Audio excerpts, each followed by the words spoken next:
Hello, hello, you talented stars and starlets. It's your stage mom here, Chantele Francis.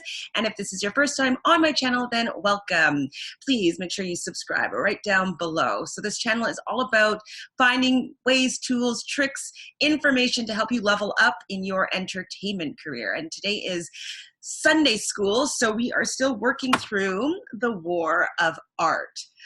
This book is pretty much up until now anyways, it's just really talking about how resistance, the different forms that resistance take to kind of steer you off track of your ultimate goals, your ultimate desires, your big dreams and ambitions. So we're just going to work through a couple more pages, 3 pages, so from 22 to 25.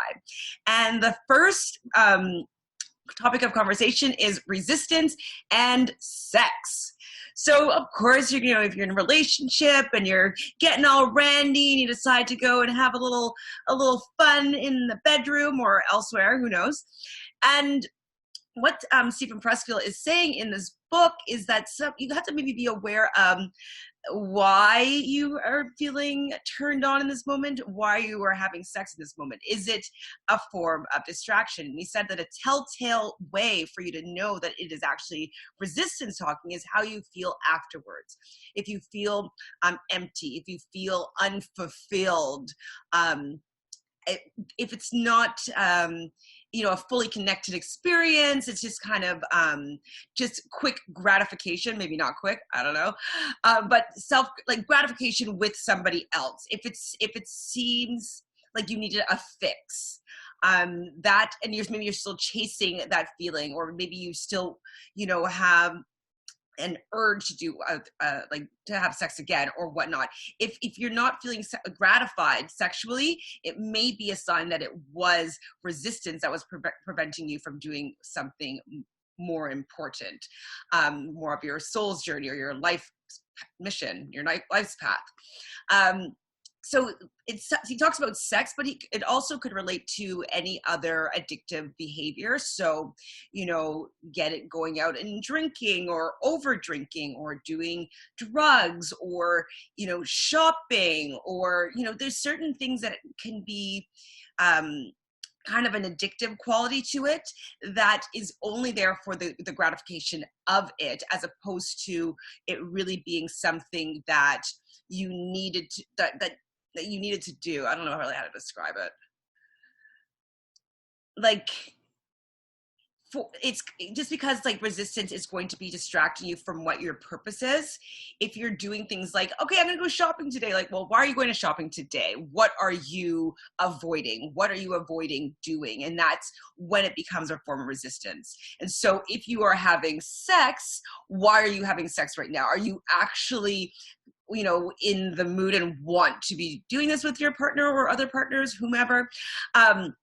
But it could be resistance coming in to let you get some sort of self-gratification. We're so easily tempted by these things. It's so easily to be tempted to go out with your friends. It's so easily to be tempted to go and have a couple of drinks.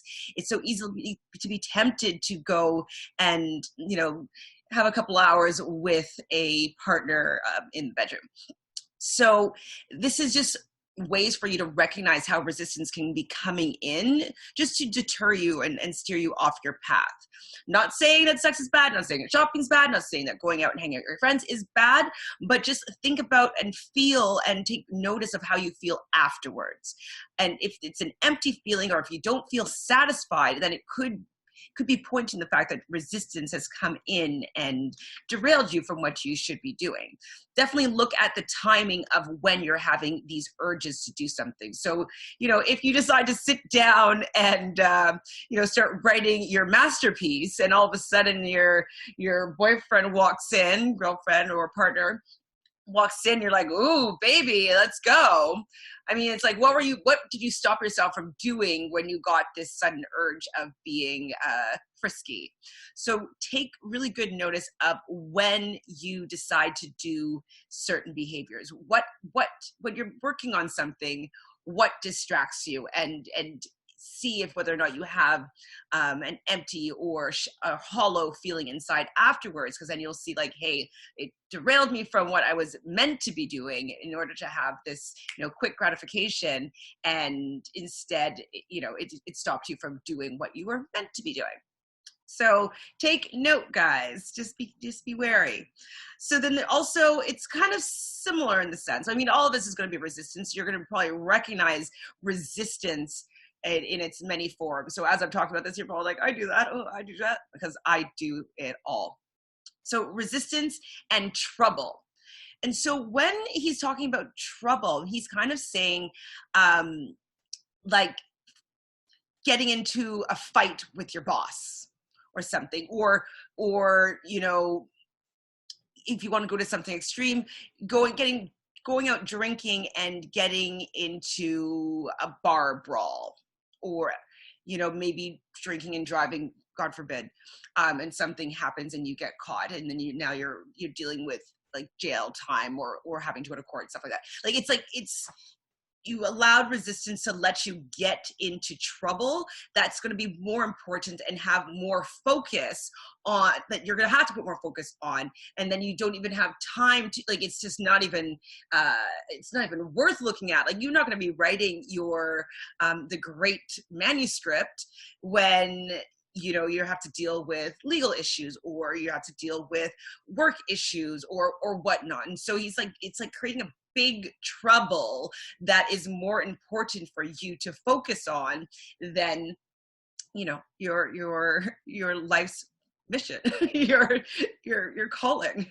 So notice if you have big I wouldn't say dramas, but just big circumstances that you have to deal with that are more important than, something creative that you're working on, or, if you're losing weight, or if you are, creating something new.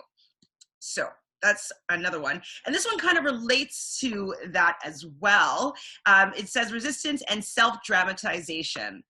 And so when he's talking about that, he's talking about causing a big drama, causing a big ado, much ado about nothing.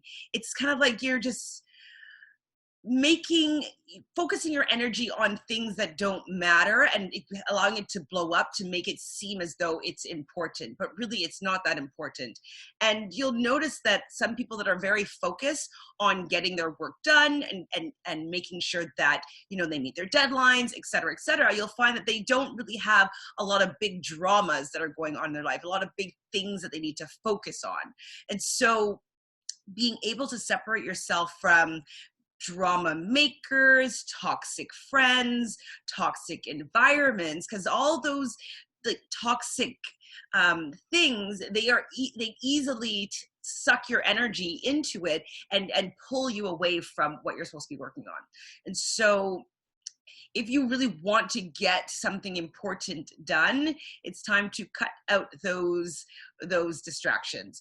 And so you'll notice a lot of people that are, if they're set on writing something, they'd have no distractions. They don't have a cell phone on. They don't have any notifications on their computer. If they're working from their computer, phone is turned on silent, and they have themselves be focused for a certain amount of time, because it's just inevitable that resistance might be able to sneak their way in with a big drama. So like something happen and they need your attention, they need your help right now. It's like, well, no, I'm writing my script right now, I can't help you right now. But you might not be able to do that or say that in the moment if you see a friend in distress, or you see a major thing that happened in in some other part of your life that you have to pay attention to right now.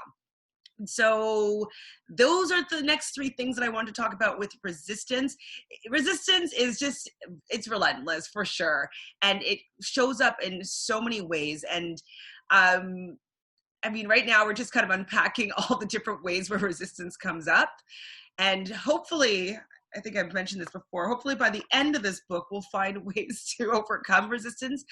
But recognizing where it is definitely going to be helpful for you to be able to work through resistance.